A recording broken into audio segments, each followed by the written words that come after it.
Okay. Thanks for everybody coming out. The conference has been great so far.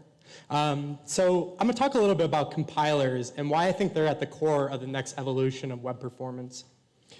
Before we get started, my name is Hietala. I'm a senior staff engineer at LinkedIn, where I get to work on performance-related things and a bunch of open source JavaScript infrastructure that help power LinkedIn's applications.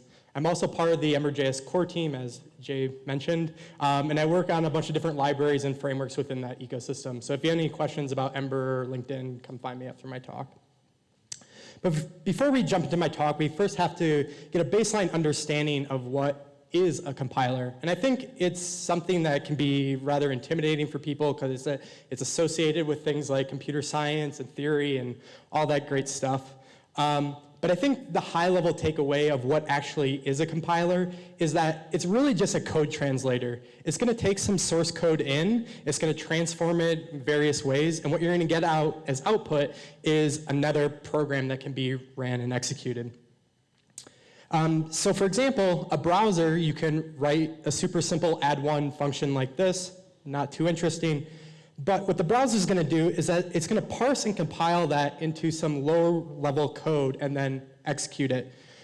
And so things like JIT compilers inside of the browser have made the web a very viable platform in terms of building very sophisticated applications.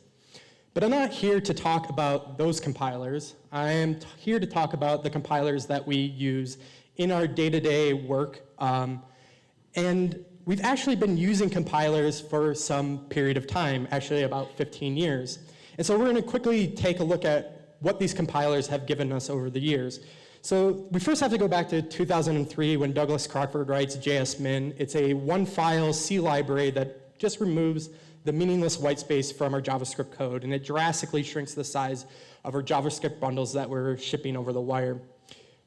Very quickly after that, Yui Compressor comes out. It does kind of the same thing. It removes all the white space from our code, but it's the first time that we introduced the notion of mangling or symbol mangling.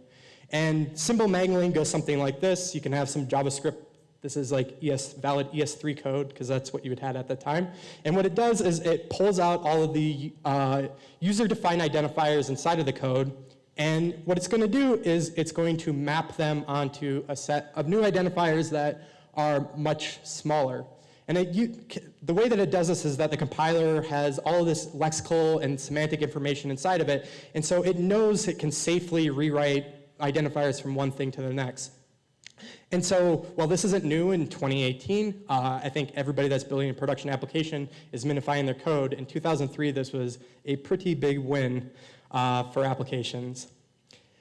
And then comes this period from 2003 and 2008, and not a whole lot happens, because this is actually the life and death of ES4. So for people who aren't familiar with ES4, it was a version of JavaScript that never really shipped.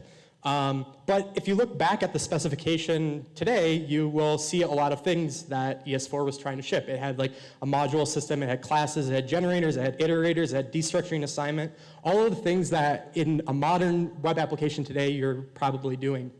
But they didn't ship. And a lot of engineers at that point in time were trying to build more sophisticated applications. Remind you, this is like when like Google Maps is coming out, and we're kind of changing the face of the types of application that we're building for the web. So next comes this period from like 2008 to 2010, and what do we see? We see an explosion of compilers into our front-end tool chains. Specifically, I would like to call this period the Enlightenment. It is kind of the origin story that explains where we are from a tooling perspective. It's the notion that we can start introduce more and more compilers into our tool chain. So specifically, libraries like Cappuccino, GWT, and a new language, CoffeeScript, were all kind of like fed up with the fact that they didn't have specific language features inside of the browser. And so in the case of like Cappuccino, they built a language which was a dialect of Objective-C and was known as Objective-J, and GWT used Java, and CoffeeScript kind of took the best parts of Python and Ruby and created a new language. The thing that they all have in common here is that they compiled to valid JavaScript that could run in the browser. So the big idea during this period of time is JavaScript is effectively a bytecode format. You don't actually have to write in JavaScript to be shipping these applications. We can write in a new language that we created or an existing language that created, and we just build a sophisticated compiler to produce JavaScript that can run in the browser. And so this allowed you to like move away from runtime systems like class systems that were in the browser and just rely on a compiler to produce the correct code. The other big idea during this period of time was more advanced minifiers. So this is Closure Compiler. And Closure Compiler is pretty unique. It came out right around the same time of GWT. So if you have all of this code in the same lexical scope and you see that like predicate is never getting reassigned, so the first conditional is always going to execute, the second conditional never going to actually be entered. Then you have this do stuff function that is left and right and a callback that's never being used. It's kind of bananas code here. And the last line is just doing fancy string concatenation. What Closure Compiler can do is that it not only minifies the code, but it can produce more optimal code because it examines the whole breadth of your application and figures out at build time how it would run at runtime. And so what we would actually call Closure Compiler is that it is an optimizing compiler, and it's meant to produce more optimal code bundles for your applications. And so that kind of leaves us to where we are today from a tooling perspective. And today we have like really great tools. We have Webpack, we have Rollup, we have Babel, and we had like Tracer for some period of time, which is basically the same thing as Babel. And so you'd think today in 2018, we have reached like the pinnacle of performance on the web. We have all like these sophisticated tools and compilers that are like changing our code to make it more optimal. But well, actually they do this too. They're building off the backs of things that came before it, like new language features, optimized bundles, dead code elimination, all that type of stuff. But I actually think that there's some problems in paradise. And so there's this great tweet by Alex Russell, who is on the Chrome team. And what he says is that it doesn't matter how fast they make Chrome, developers abuse users with ever larger piles of JavaScript. And JavaScript is the most expensive thing. This is one of the more tamed down ones that I decided to include here. So let me unpack this a little bit. So I think over the course of the past 5 years, we've taken a pretty fundamental change. There's been a fundamental change in terms of what the role of JavaScript is in the applications that we build for the web. And we've put more and more emphasis on using JavaScript to do all types of things. And so the amount of JavaScript that we're shipping into browsers is a lot. And the last thing, what he's talking about is this. Jay touched on this a little bit. It is the parse and compile of JavaScript, and it is quite expensive. So the Chrome team has put together this great article. This specifically, Adi Asmani put this together. And what it's talking about is the bytes of JavaScript are not the same bytes as a JPEG. So for example, you can pull 170 KB of JavaScript across the wire and 170 KB of a JPEG across the wire, and it's going to take about the same time. But once it gets onto the browser, it's like a whole nother game. You have this textual representation of your code, which is JavaScript, that needs to be parsed and compiled. And in this case, it's taking like 2 seconds to just do the parse and compile, and then an additional 1.5 seconds to actually execute it. Whereas the JPEG is just binary data, so it goes through a decoder of some sort, and then those instructions are then painted to the screen. So very different, like orders of magnitude different in terms of the byte size here and what you actually get out of it. So as I mentioned, I'm on the Ember.js core team, and I've been working on this project for the past couple of years known as the Glimmer VM. And the Glimmer VM is actually the rendering engine inside of Ember, and it's implemented as a virtual machine. And I'll get to what that means a little bit later. But for those who aren't familiar with how Ember works, it goes something like this. This is your to-do MVC example. So basically, you're going to each over a bunch of to-dos in an array. For each iteration of that loop, you're going to invoke an item component passing the to-do, and then you're going to close over an action, which is just a function that is going to toggle the state of the to-do. And the item component is a template-only component, or if you're familiar with React, it's a pure component. It just draws from its inputs. And so that's not all too interesting. The backing class goes something like this for the to-dos component. It's just got our array and then our function. So this stuff isn't really too important, but I thought I'd kind of show what it looks like. But the one thing you will notice is that we actually use templates to basically lay out your view. And it's been that way since Ember broke off from Sprout Core like 7 years ago. Sprout Core was another framework that used JavaScript widgets to lay out the view. And so the idea was to add this declarative templating language to it. And we're not actually alone on this front. There's other libraries and frameworks out there like Vue and Angular that have taken the approach of using a declarative templating language for you to describe your views. But at the end of the day, what both Vue and Angular do is that they compile those templates into JavaScript. Even though that they have a compiler stack and everything like that, they still target the JavaScript language. Well, the Glimmer VM actually compiles your templates into what is known as a binary executable, kind of like WebAssembly. And so what does that actually mean? That means like you can write this template, and what we compile it into is a bunch of numbers, kind of like how Jay showed, that are encoding the instructions to recreate that template at runtime. And so you may be saying to yourself, wow, this is like super cool. What does this actually have to do with like ParseCompile? Well, binary data is actually represented in the browser as a typed array. And so this is a definition from the documentation. So what it says is that a typed array is a slab of memory with a typed view into it, much like how arrays work in C. Because typed arrays is backed by raw memory, the JavaScript engine can pass that memory directly to native libraries without having to painstakingly convert the data into a native representation. So the TLDR of that is that it never actually sees the parse and compile pipeline of JavaScript because it is effectively seen as raw memory. So with those specific properties, if we look at actual applications in the wild, and these are all open source Ember applications, what we find is anywhere from 25 to 40% of these applications are templates. And so if we can move this code, which would otherwise be compiled to JavaScript, into something that isn't JavaScript, then we can reduce the parse and compile of applications altogether. So no JavaScript talk that's talking about performance wouldn't be complete without an extremely contrived example. So what we did was to kind of like test this hypothesis of can we actually reduce the parse and compile time of these things, was that we built 3 applications. Each application is 50 Wikipedia articles. Each article is a component. And we did that in React, Preact, and then Glimmer. So with React and Preact, you get something that looks like this. And I guess I should preface this was with a 5x CPU slowdown, and we used like the Chrome debugging protocol to launch these things in isolation and collect the telemetry on them. So those are the results of that. And what we did find was that the Glimmer stuff was actually quite lower. You can actually try all these things out and benchmark them yourself. You don't have to take my word for it. This is an extremely contrived example.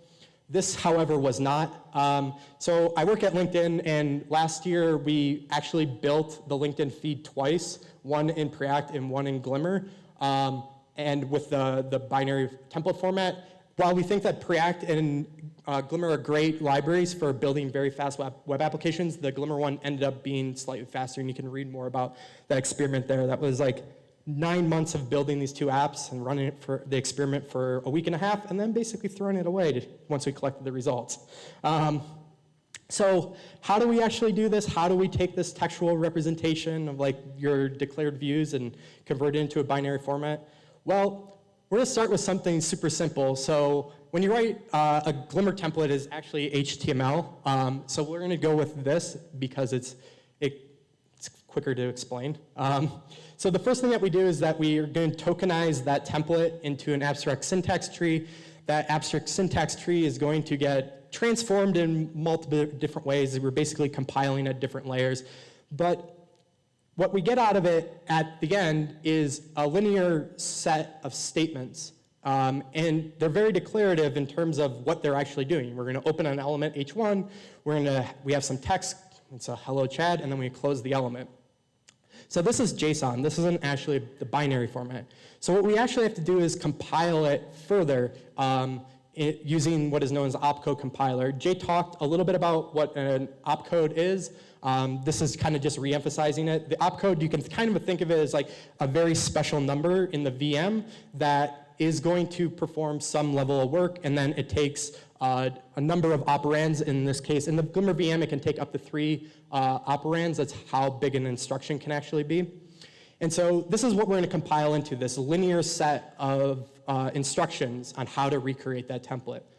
So going back to our JSON format, what we're going to do is just kind of go through this list of things. So we would pop the first statement off, take the first element in that array, and map it into a method of the same name. So in this case, openElement maps onto the openElement method. It's going to take the operands, the h1 in this case, as the first argument there, and then we push it into what is known as a constants pool, specifically the string constants pool. And it's just an array that's going to hold all of the user-defined literals in the system. And what we get out of that is a number, so in this case 0, it's going to be the first item in the string constants pool, and we pass 0 into this.builder openElement. And so what the builder is actually doing is that it's just holding on to these significant numbers, so we can basically have an abstraction around it, so we're not just passing numbers all over the place. The builder just encapsulates the numbers. And so in doing so, what gets created is this array of numbers and then a bunch of literals inside of this object here. And that's basically it. That's how we compile the template. It's just more or less mapping things into these numbers that are meaningful to the VM. So once we've done that, the thing we have to do in the browser is actually execute it. The first thing we have to do, though, is fetch the binary data. So we use fetch to do this, and we get the response back, and we ask for it as an array buffer, which means it's going to be the binary data. And then we pass that buffer into the uint16 array, and then that's going to go into our virtual machine. So this is kind of my visualization of like how the virtual machine works. Our virtual machine just is kind of like any other virtual machine in that it keeps on executing. In our case, we have an iterator type of pattern, and we're going to keep on calling next until we have basically gotten to the end of instructions. And so we have the executable at the top, we have the constants pool, the second line, we have registers, which are more or less keeping track of the state. So constructing is going to hold on to an HTML element as we're constructing it. The PC is known as the program counter. It's just keeping track of where we're at in the actual executable. Return address is used if we were doing things like invoking components. It tells you where in the program you need to jump back to once we've done invoking that component. In this case, it's going to stay -1. And then we have stacks. So we have an execution stack and we have an element stack. For this presentation, we only actually need the element stack. And so we're going to walk through of like what it looks like to actually execute this code. So the first thing that we do is openElement. OpenElement is represented as 31 in the system, and it has an operand 0. 0 says, just look inside the constants pool and give me the h1 out. It constructs the element, it places it onto the constructing register, and that's all it does. Next is 38. If we actually had attributes and everything like that, there would have been more instructions in front of this thing, but because there's no attributes, we just immediately flush the element from the constructing register onto the element stack, and we move along. Next is text. Text, all it's going to do is pop the element off the element stack, append the text node, and push it back on. In this case, you can see that it's dereferencing 1 out of the constants pool to get its value. The last thing that we do is close element. Close element just flushes the element stack and appends the DOM node, and you would get hello Chad in the browser. And finally, we're done executing. We get a return. Return sets the return address to the program counter. In this case, it was always -1, and this tells the VM to stop executing. So that's kind of it. That's kind of how the Glimmer VM works. So we really think about handlebars as a programming language for creating these types of applications. And the Glimmer VM is just the runtime in the bytecode format for creating DOM. It's, I think, pretty cool. So Jay talked about WebAssembly, And we're really excited about WebAssembly because we feel that it's very closely aligned in terms of where we're going with the Glimmer VM and where things are headed in terms of the web in general. And so while Jay did mention that a lot of the movement right now is in the space of like C and C++ or writing in Rust, but I really think that one of the things that we can take advantage of is converting the DSLs that we have today, the domain-specific languages that other libraries use, like templating languages and all of those languages that have some type of compiler associated with them, and compiling either to WebAssembly or the runtime in which they run in is written in WebAssembly. And so we actually worked with the Rust and the Mozilla team to figure out how we could leverage WebAssembly inside of the Glimmer VM. And so these are all parts of the Glimmer VM. They're the constructs in it.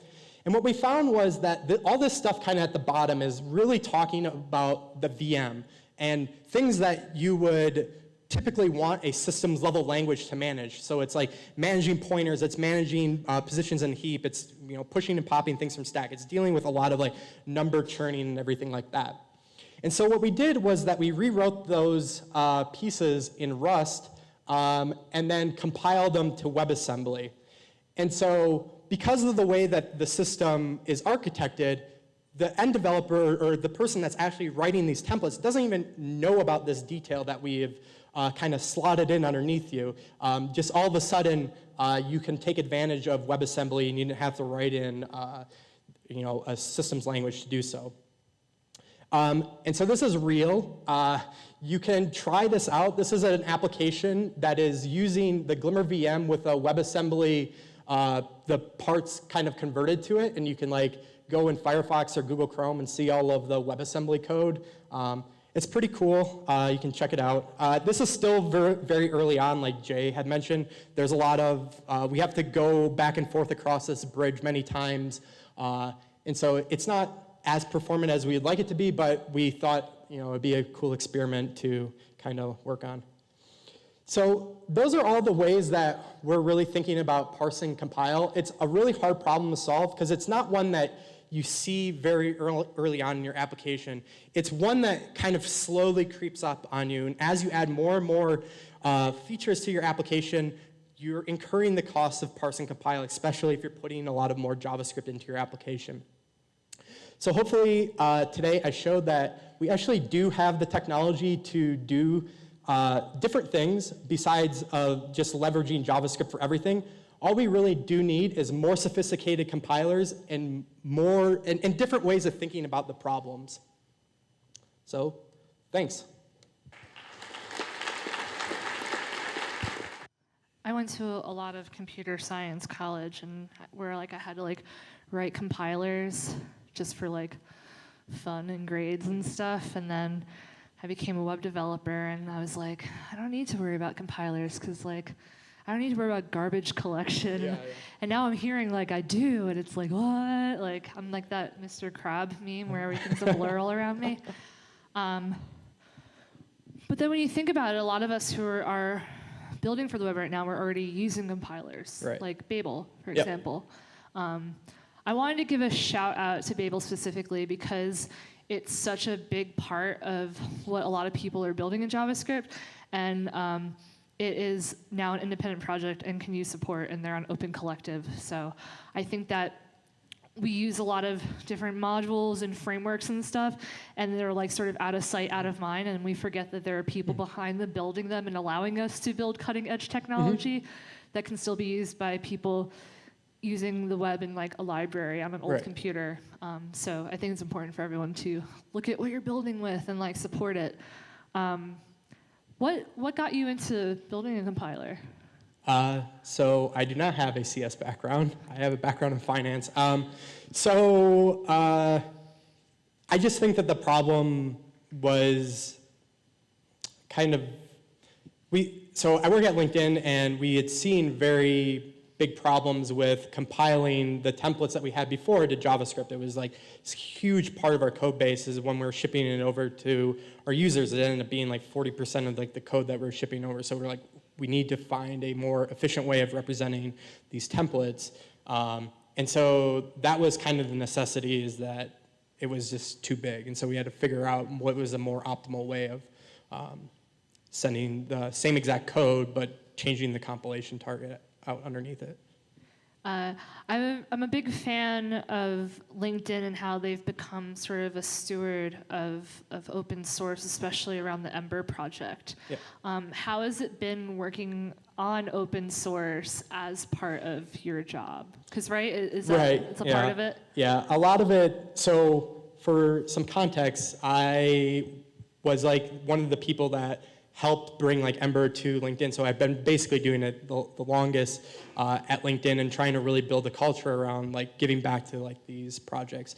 I personally really like it. I get to work on a bunch of interesting things and give back to a lot of other projects that are in the ecosystem that we integrate within inside of Ember and stuff like that. Yeah. What led to the decision to pull Glimmer out of Ember? So there's a couple things. So we had another rendering engine. It was known as HTML bars. We tried building some of these more performant component systems on top of it. So so it came out right around the same time that React came out, and like kind of introduced this model of rendering, which is like I just set the state and then it re-renders the world. And then we tried modeling those types of semantics on top of the old rendering engine. And while we could do it, it took a pretty big performance hit. And so we're like, oh, well, we kind of have to re-architect everything because this is obviously like this model is like very good. And I think that's like one of React's big takeaways is the programming model. And so we decided to break out fork off HTML bars and create this Glimmer VM thing as a side project. At the same time, we have to make it flexible enough so that you can use it, just plug it into Ember, but we wanted it as a standalone thing because we realized that not everybody's building like these huge like single page applications, and we want people to be able to write these small components and just kind of like plop them on different parts of the page. And the Glimmer VM offers the ability to do both. Cool. I'm very into compilers, non-jokingly, glitches built in CoffeeScript, and right. I strongly feel that when someone makes a compiler transpiling language, it helps push forward the innovation of the right. language that you're compiling to. Yep. And I think that is really what has helped the popularity of JavaScript grow. Right. And again, I'm very excited about WebAssembly and all that sort of stuff. But thank you for telling us the work that you're doing and giving that history. Yeah. Thank you very much. Round of applause for Chad.